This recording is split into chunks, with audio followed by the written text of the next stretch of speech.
Ikhwani fillah yang dimuliakan oleh Allah Subhanahu wa taala. Kemudian selanjutnya saya akan menjawab tentang apa yang dikatakan oleh Syekh bin Baz tadi, bahwa minta tolong kepada selain Allah dalam sesuatu yang tidak mampu selain Allah, maka itu adalah kafir. Contohnya kata tadi, menyembuhkan orang sakit, memberikan hidayah terhadap hati, atau sesuatu yang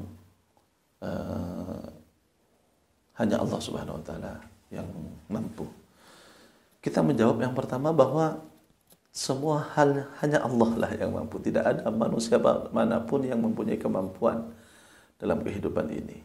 Kalau mereka menjadi sebab dan kemudian terjadi sesuatu, hanya sebatas sebab, hanya sebatas idhafiyah. Al-haqiqah itu adalah Allah Subhanahu wa taala. Kemudian di sini kita akan menyebutkan beberapa riwayat hadis-hadis itu yang secara adat itu tidak mampu orang, tapi itu dilaksanakan. Ini sangat banyak, tapi kita sebutkan sebagian. Hadis yang pertama adalah Sayyidina Abu Hurairah radhiyallahu taala anhu. Beliau itu pernah berkata bahwasanya ketika saya mendengar hadis-hadis wahai Rasulullah, saya melupakannya. Saya ingin tidak lupa lagi wahai Rasulullah. Apa yang katakan oleh Rasulullah? Ubsut rida'ak, buka selendangmu. Setelah dibuka selendangnya, kemudian Rasulullah sallallahu alaihi wasallam seakan-akan mengambil dengan tangannya, diletakkan dalam selendang. Fa gharafa bi yadayhi. Setelah itu Rasulullah berkata, "Dummahu, letakkan di dadamu." Diletakkan di dadamu. Setelah diambil seakan-akan diberi sesuatu dalam selendang, maka kemudian diletakkan ke dadanya. Apa kata Sayyiduna Abu Hurairah? "Fama nasitu syai'an ba'dahu."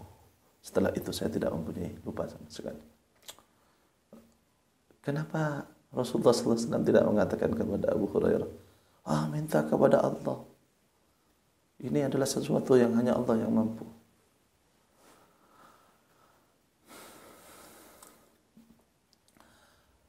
Atau hadis yang lain dari Utsman ibn Hunayf, bahwa ada seseorang yang buta. Orang buta ini berkata kepada Rasulullah SAW, "Ud'ullaha ayyu'afiyani." Berdoalah kepada Allah untuk agar Allah SWT menyembuhkanku wahai Rasul. Rasulullah berkata, jika engkau sabar itu lebih baik bagimu. Tapi orang itu tetap berpegang teguh kepada keinginannya. Fad'uhu, doakanlah.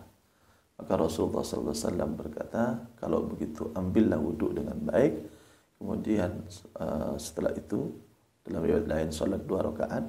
Kemudian setelah itu berdoalah, Allahumma inni as'aluka wa atawajjahu ilaika binabiyyika Muhammadin Nabi Rahmah. Dalam riwayat lain, ya Muhammad, inni tawajjahtu bika ila Rabbi fi hajati hadhi lituqdali Allahumma fashaffi'hu fiyya. Kemudian orang itu sembuh. Kemudian orang itu sembuh. Subhanallah, subhanallah. Rasulullah tidak mengatakan kamu musyrik. Rasulullah sallallahu alaihi wasallam bahkan mengajarkan satu cara tawassul. Atawajjahu ilaika binabiyyika Muhammad. Binabiyyika Muhammad.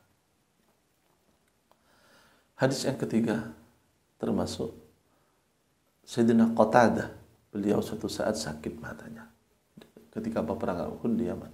Kemudian Rasulullah SAW meludahi matanya tersebut. Maka kata dalam ceritanya, fakanat asahha ainai.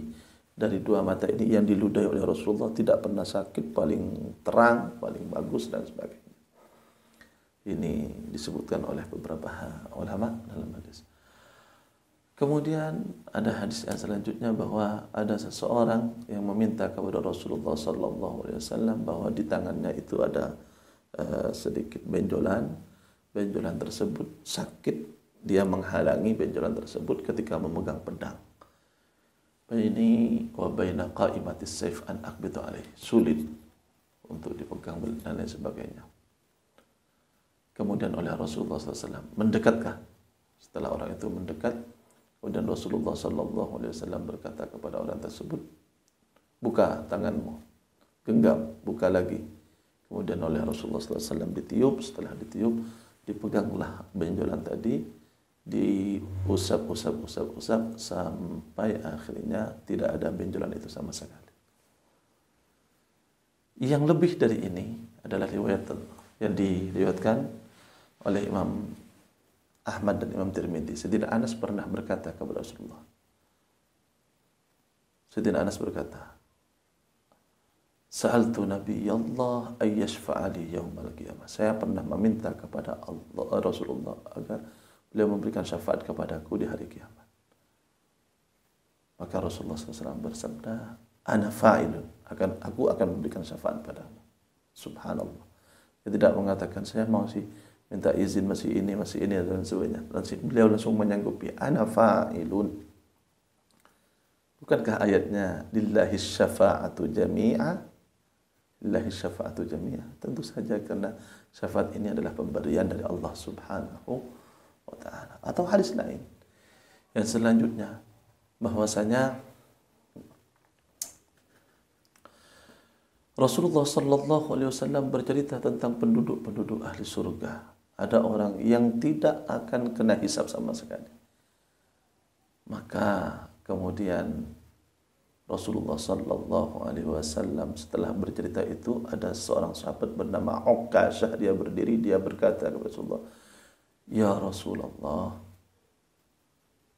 ana minhum ya Rasulullah, jadikan aku dari orang yang tidak mendapatkan hisab tersebut Rasulullah." Faqala anta minhum. Subhanallah, anta minhum, kata Rasulullah sallallahu alaihi wasallam. Hadis ini diriwayatkan oleh Imam Ahmad. Tentu saja saya tidak membaca secara satu persatu, hanya akan menampilkan hadis ini sebagian saja nanti. Yang lebih tegas lagi daripada itu semua adalah apa yang ada dalam Al-Quran. Ketika Nabi Sulaiman meminta tolong kepada tentaranya, baik dari jin atau manusia. Kata Nabi Sulaiman, "Ya ayyuhal malau ayyukum ya'tini bi'arsyiha qabla an ya'tuni muslimin." Maka jin ifrit, sebelum engkau berdiri dari tempat dudukmu Nabi Sulaiman, akan saya datangkan istana Bilqis itu. Tapi qala alladhi indahu ilmun minal kitab ana atika bihi qabla an yartadda ilaika tarfuk. Sebelum kedip matamu kembali, maka singgasana tersebut sudah ada di sini. Subhanallah.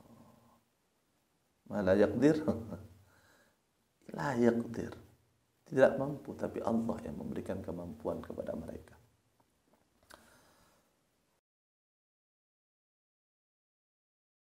Kemudian adalah pernyataan mereka bahwa meminta kepada orang yang jauh itu adalah musyrik. Subhanallah, yang gaib, yang jauh, maksudnya yang gaib, yang tidak nampak. Padahal dalam sebuah hadis sangat jelas, hadis ini dikatakan hadis hasan. Rasulullah sallallahu alaihi wasallam bersabda, "Idza dhalla ahadukum syai'an aw arada 'aunan wa huwa bi ardin laysa biha anisun falyaqul ya ibadallah a'inuni fa inna lillahi ibadan la narahum." Jika kalian mempunyai sesuatu yang hilang atau kalian minta pertolongan di suatu tempat yang tidak ada orang nampaknya dapat menolong, maka ucapkanlah, "Wahai hamba-hamba Allah, tolonglah aku." Maka karena kita Allah mempunyai hamba-hamba yang tidak kita lihat, para malaikat atau yang lain. Dalam hadis lain, "Falyunadi a'inuni ibadallah." Dalam hadis lain, "Ihbisu ya ibadallah, ihbisu fa inna lillahi hasiran fil ardi sayahbisuhu." Ini sangat jelas bahwasanya ghaib itu tidak menjadikan langsung musyrik.